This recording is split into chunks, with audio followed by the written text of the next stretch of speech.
Bismillahirrahmanirrahim. Assalamualaikum warahmatullahi ta'ala wabarakatuh, and a very good morning to all the participants from Malaysia, the SEAMEO network and affiliated countries to IMR-SEAMEO Webinar Series 2022. As we know, the theme of our webinar session for today is the phytochemistry for the drug development, and our presenters today are from the Institute for Medical Research, Malaysia. And I'm Dr. Hussein bin Muhammad, a research officer and also the head of Toxicology and Pharmacology Unit, Herbal Medicine Research Center, Institute for Medical Research, IMR, will be your moderator for today's session. So, ladies and gentlemen, this webinar series was initiated with the aim in mind to share the knowledge, discuss topics on biomedical research, and present research outcomes. And I hope that this webinar session could be a good platform for all of us to establish our networking, which may lead us to future research collaborations. So before we begin with our presentation, allow me to announce a few housekeeping messages from the Secretariat. So number one, we will not be taking any questions during the presentations, but you may allow to send us the question using the link provided in the YouTube channels. And number two, the question and answer session will be conducted only at the end of the presentations. And the attendance link is also provided for those who like to receive an e-certificate of attendance. And you may find the link in the chat box in the YouTube channels. So, ladies and gentlemen, for today's webinar session, we're going to have two good speakers, experienced speakers, who will be talking about the phytochemistry for the drug development. So let me introduce for our first speakers, which is Dr. Maizatul Hashimah Omar. She is a research officer and also the head of the Phytochemistry Unit, Herbal Medicine Research Center, IMR. She holds a doctoral degree in plant products and human nutrition from the University of Glasgow, United Kingdom. Dr. Maizatul's research interest is searching the benefit of secondary metabolites of Malaysian herbal plants for pharmacological activities, and she has involved in various projects together with other researchers from the institute and universities, and therefore she has published a lot of papers in the international and peer-reviewed journals.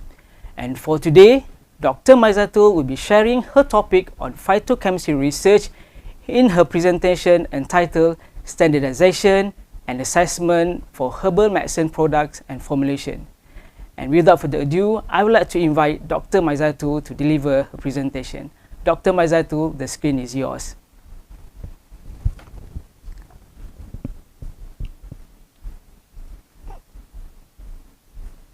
Assalamualaikum and morning to all. Thank you, Dr. Hussein, for your kind introductions, and hello everyone. I'm so glad that you could join us today. And again, my name is Maizatul, and I'm here to speak about the standardization and quality assessments of herbal medicinal products and formulations.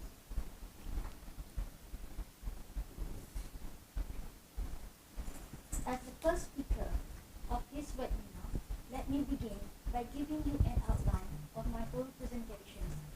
First, I would like to start with the introductions of herbal medicines or herbal drugs, followed by looking at the trade scenarios and challenges of the drug development, and then its strategy to handle those issues. Then we move to the standardizations, the need for the standardizations in drug development, and our role as a phytochemistry unit. Finally, a little bit on the COA, or known as certificate analysis, where and when we need it. So first, as introductions, I'll be looking at the herbal medicines in general. We are all aware plants have long been used as traditional remedies dating back 1,000 of years ago.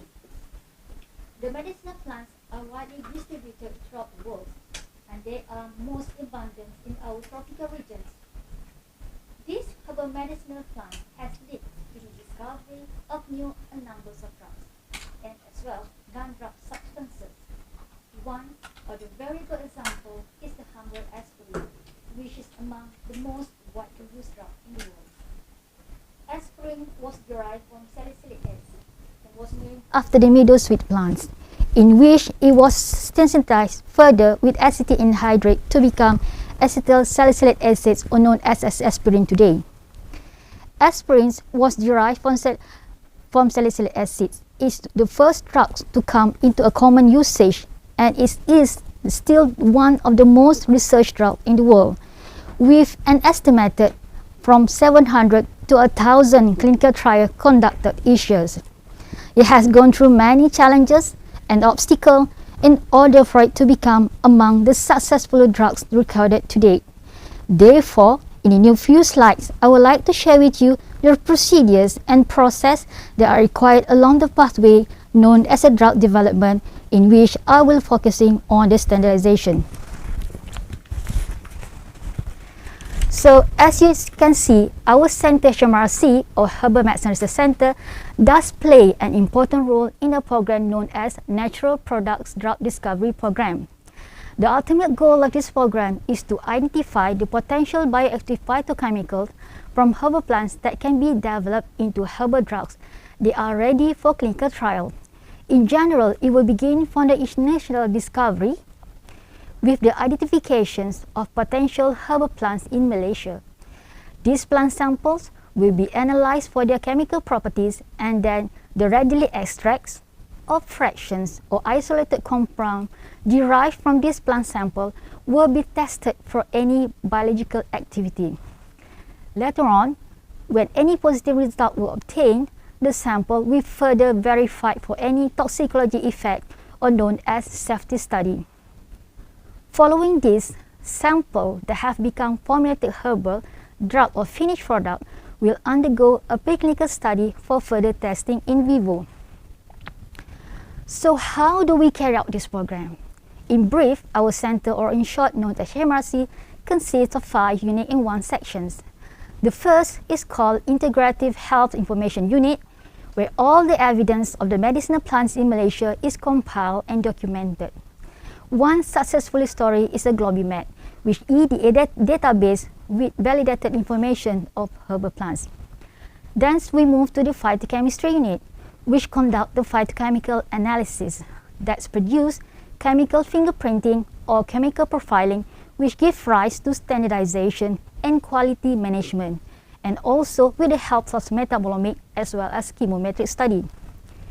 Then we have the bioassay unit, which deals with the efficacy study, as I mentioned previously.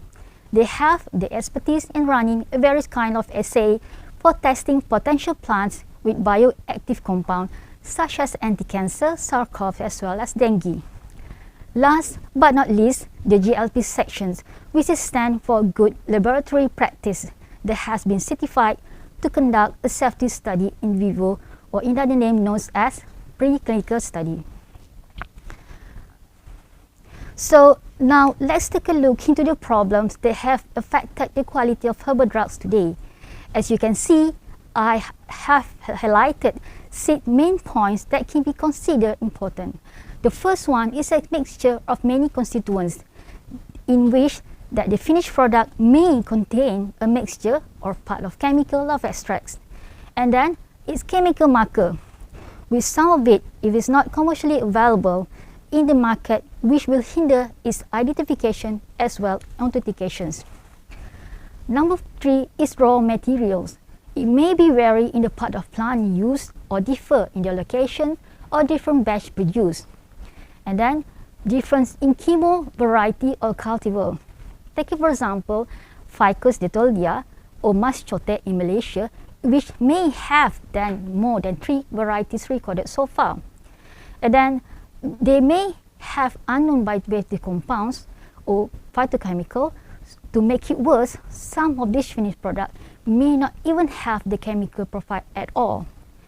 And then we look into the processing, which factors should be controlled and monitored, such as harvesting, drying, extraction, transportation, as well as storage. So we move from the problem, which I have discussed earlier, will bring us the reason being why the standardization in herbal medicine is a must. It will ensure the quality, the safety, the efficacy of herbal medicine produced. The detailed part of standardizations will be discussed further by my colleague, Ms. June. So here I will share with you the parameter that will be used for standardizations. First is the botanical standardizations that refer to micro and microscopic analysis of the plant itself, the physical standardizations, and later we go for biological standardization as well as the chemical standardization. Now, I share with you the normal procedure that have been carried out in our phytochemistry lab with the herbal medicines or herbal plants that we have been collected so far. First, sample which has been collected for authentication either via voucher specimen or DNA barcoding. And then the sample will be processed and extracted to get the chemical profiling. Following that, this extract or fraction or isolated compound derived will be tested for efficacy and safety that will be carried out by toxicology and pharmacology unit as well as bioassay unit. This sample will also be further analyzed for untargeted and targeted metabolomic with the chemometric. At the end of the day, the sample will be sent to obtain the certificate analysis. However, for this COA, the analysis will be carried out by this certified lab. So now we look into the biological standardizations. Biological standardization is actually referring to the bioassay test will determine the amount of biological active substances present in the complex mixture. This biological standardization is actually for the standardization that cannot be characterized using standard physiochemical, and it will measure its effects on biological process, cell, tissue, or living organisms. In slightly different compared to the chemical standardizations, biology standardization is actually using the reference standards such as human blood, vaccine, and cytokines. And WHO for biological reference materials have come with the international standards and reference material as a gold standards, in which it will provide in detail recommendations, guidelines for manufacturing, licensing, and control of the blood products and relative in vitro diagnostic tests. So we move to the metabolomic in chemometric standardizations. In short, metabolomic is actually referred to study of multiple metabolites in cell, a tissue, or organism as well in plant samples, whereby the chemometric is actually chemical discipline uses a mathematical, statistical, other method to provide a maximum relevant chemical information. Metabolomic is actually a new approach that could complement existing methodologies. It can be used in drug discovery from natural plant resources for quality control of medicinal plants and discovery of the lead compound. Together with it, with the supporting techniques such as DCMS, LCMS, and LC-SPE, LC liquid chromatography SPE, and NMR has evolved into sensitive and highly reproducible platform. Metabolomic itself has been used in the food authentication application, whereby it can look into the fraudulence or deceptive practices for the adulterants, and also to look at any other practices which may mislead to the consumer. For your knowledge and for information as well, this metabolomic approach has been used by the Thai Thai researcher to look into the Thai traditional medicines. So we move to the COA or Certificate of Analysis. Why this is important? Because this is actually a document that provides a range of manufactured products such as food, chemical, research products, and pharmaceutical products. What is inside the COA? It's actually a report of the quality assessments of the production lot, ensuring that the released product meets the desired quality standard. So on your left hand side is an example of the COA which is obtained from the certified lab. Bear in mind, the COA must be obtained from accredited lab only, whereby it will justify the sample or product is actually free from any contaminations. It's actually required for GLP study. On your left hand side is actually the attributes that can be reported in the COA, and it's actually can be changed from sample to samples. So in short, for this COA, what we did is actually we get the COA especially for the raw materials in order for us to confirm that our all raw materials is free from any contamination, either from bacterial contamination as well as heavy metals. And that goes also to the finished product or formulation. So and that brings me to the end of my presentation.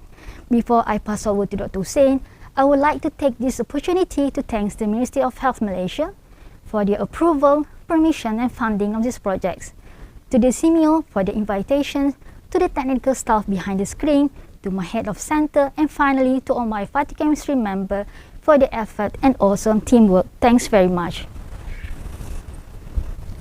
Thank you so much to Dr. Maizatul for the very interesting talk. And thank you again for sharing with us the importance of standardization, types, and the procedures involved in producing the standardized herbal extracts.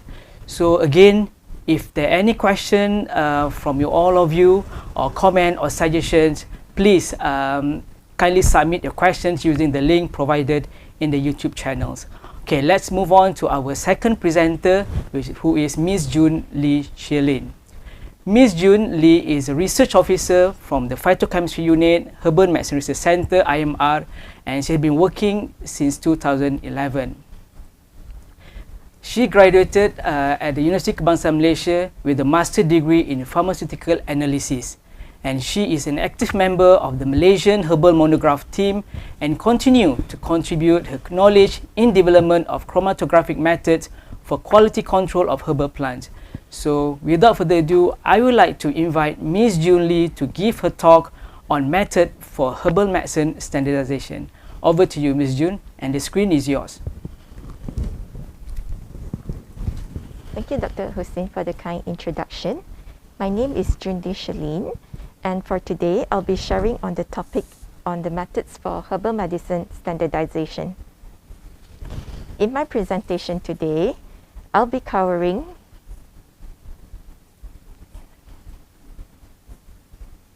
the importance of standardization, specifications, the definition, the importance of performing standardization, the specification, test methods, and lastly, conclusion. According to the World Health Organization, standardization is a process that covers three main sections. First is the physiochemical evaluation of the crude drug, covering selection and handling of the crude material, safety, efficacy, and stability assessment.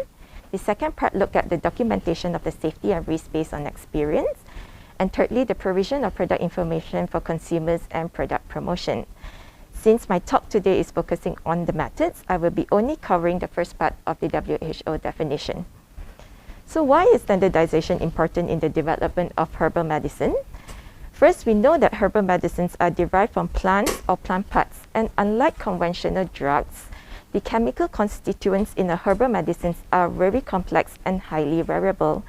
The changes in their chemical constituents can be caused by various factors, such as their growth conditions, geographical locations, and time of harvest. The second reason is herbal medicine, which are usually cultivated, makes them prone to contaminations, and this can come from their surroundings, including the soil, water, fertilizers, weeds, pests, and pest controls. The third reason is the need for post-harvesting processing in certain herbs to convert them to a safe and active form, which again may alter their chemical and pharmacological properties. Due to these factors, standardization process is important to allow a herbal medicine from a different batch or from a different manufacturer to be uniformly characterized based on a set of quality parameters which will provide further assurance for its quality, safety, and efficacy. However, to achieve this, selection of appropriate test methods is important. Here is where the technical monograph and pharmacopoeia plays a role in standardization.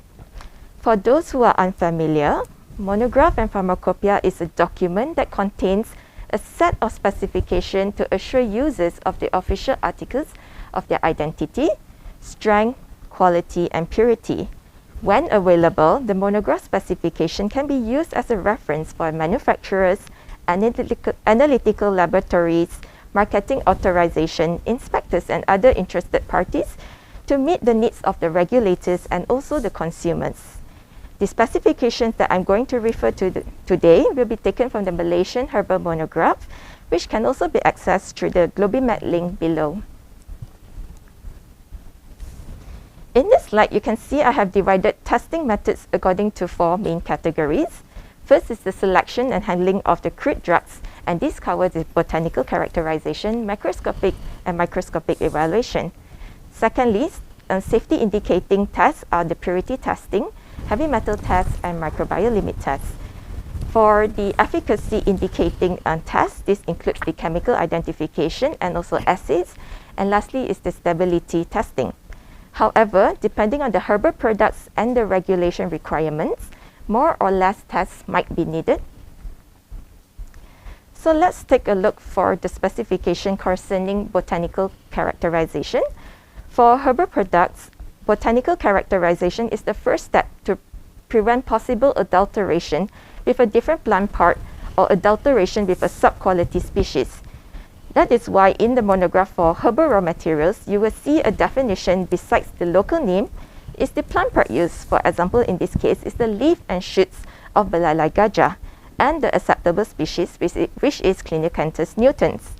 Botanical characterization is achieved by evaluating the macroscopic and microscopic characters of the materials and comparing it with available specifications or other acceptable references for plant identification and purity assessment. The second part concerns the safety of the herbal material, and the common test is first the purity test. Purity testing can be further divided into 4 different tests. The first is the evaluation of foreign metal. Here, foreign metals such as a different plant part, organism, or other particles that do not belong to the herbal drug should be removed, and the limit should be less than 2%. Next is the loss of drying, which is a method to determine the moisture content in the material. Here, the limit should be below 10%, and the low moisture content suggests better stability of the product. Third is the ash values, and these values are specified to limit possible contamination from soil and sand. Lastly is the extractive value, and this provides information of the extractable chemical constituents. The set limits can be used to identify raw materials which has been exhausted of its chemical constituents, especially for highly priced or hard to obtain raw materials. Next, we will look at the heavy metal tests. Heavy metals are widely distributed in soil, water, and often components of certain pesticides. Hence, limit tests for common heavy metals such as arsenic, cadmium, lead, and mercury are included in the specification. Materials exceeding the stated heavy metal limits will be rejected. Another safety evaluation is the microbial limit and specific pathogens test. Microbial limit test is applied to all the processes of a herbal medicine development, starting from the raw material testing, intermediate product testings, and also finished product testing.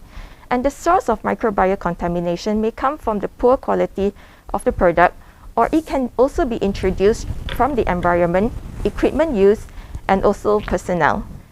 A maximum limit is set in which the test materials will exceed the set limit of the microbial limits will be rejected.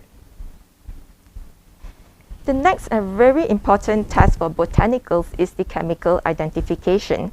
Chemical identification or chemoprofiling is a qualitative test that are applied to further authenticate the plant species or plant part used.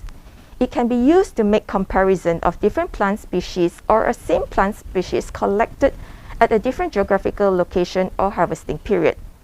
Chemical identification also requires a reference standard or a chemical marker to establish the identity of the plant. The most commonly used methods are high-performance thin layer chromatography, high-performance liquid chromatography (HPLC), and also gas chromatography (GC). For example, here you see a chemical identification for ketum leaf using mitrogenin as the marker compound. Next is assay. Assay test is a quantitative test of a specific compound, usually a therapeutic marker, or it can also be a general class of compound if the therapeutic marker is unknown.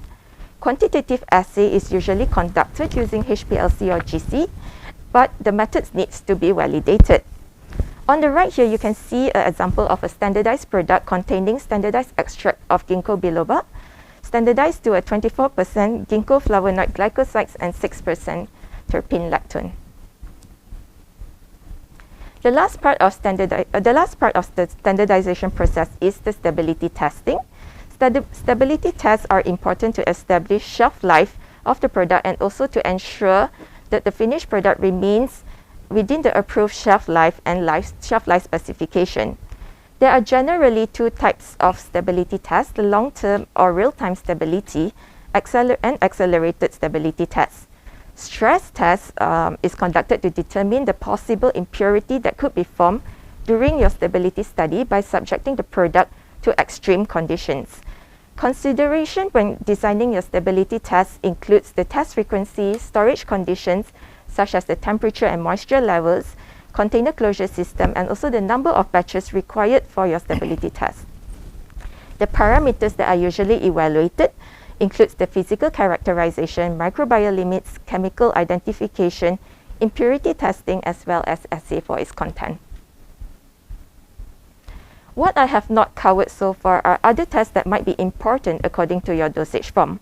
For example, in tablets, other tests that might be important include the appearance, uniformity of weight, and dosage consistency. Impurity testing, especially degradation of the excipients, solvent residues, and other dosage performance tests should be considered. This brings me to my conclusion slide. What I have shared today are the basic specification and testing for acceptable quality in a herbal medicine. Standardization process is important in every stage of your production, and this is to ensure consistency of your final product.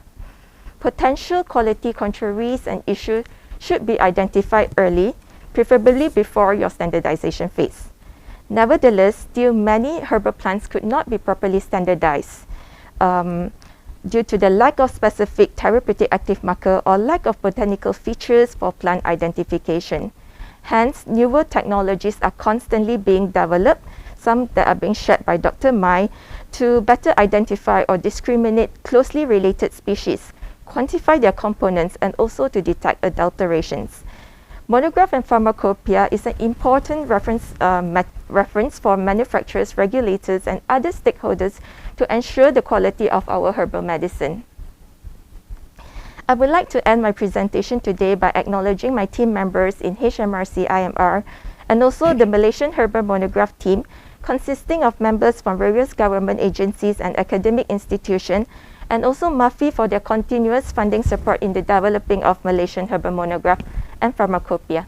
Thank you.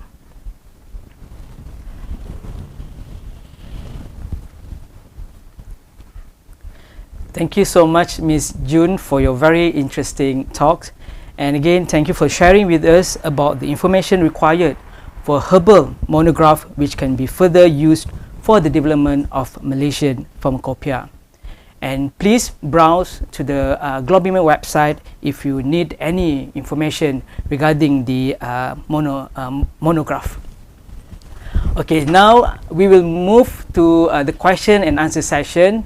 Please do not hesitate to send us your questions, and I will try my best to connect you to our distinguished speakers through the posted questions. So if you have any question, if you have any comments again and suggestion, please send to us, and I will do my best to read to our speakers. And I'm sure that our speakers are willing to answer all your questions. And nevertheless, should time does not allow us to address all the posted questions, our speakers will try their best to answer all the posted questions throughout the email. So just wait, and I'm sure that our speakers will answer through email all your questions. Okay, so it seems that we have received a few questions from the audience. Okay, for the first questions we have for Dr. Maizatul. So the question is, why do I need to get a COA for my herbal products or formulation, and what happens if I don't have it? So Dr. Mai? Thank you, Dr. Hussein, for the questions, and thank you for the question as well. When we refer to COA or certificate of analysis, it's actually in need for quality assessments of our product or formulations.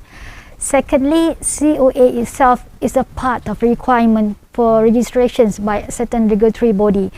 For further details, you can check further by looking at NBRA websites, or you can browse through Annex 1 WHO. And further to that, the regulation is actually different from country to country. And this is also a document which is needed for you to go forward, such as for further testing of your sample of your finished product for clinical trial. Thank you. Okay, thank you so much, Dr. Maizatul. So, well, look at, okay, we have a question for Ms. Jun Lee. Okay, Ms. Jun, the question is, you mentioned in your presentation the need of a reference standard. What are the requirements in terms of selection of reference standard? Thank you, Dr. Hussein, for the question.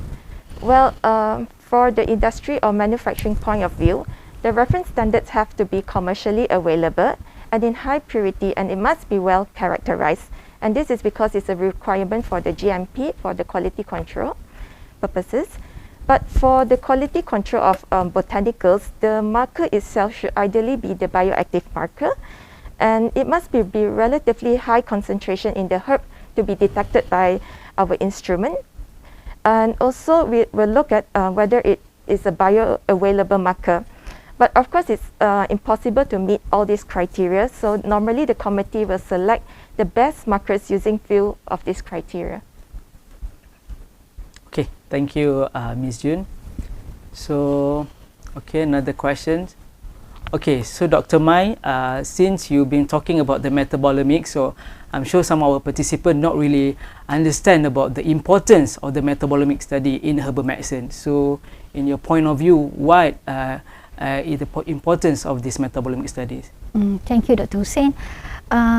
Talk about the importance of metabolomics in herbal medicine. This is a kind of a new approaches whereby that we can use metabolomics such as tool for a powerful analysis and quality assessments of the natural products, derived medicines. That is one point. Second point is actually the metabolomic approaches can be utilized to identify the chemical compositions in your final products, to screen your potential active biocompounds in the herbal plants or herbal medicines. As well, it can be used to evaluate the therapeutic effects of the product or formulation during the preclinical as well as clinical study. I hope I can answer your question. Thank you. Okay, thank you so much, Dr. Mai. So I can see that a lot of questions for Dr. Maizatul. So again, another question comes from Mr. Sivanathan. So thank you, doctor. Okay, the question is, my question is when a GLP preclinical work should be conducted. We are planning for first in human pilot trials.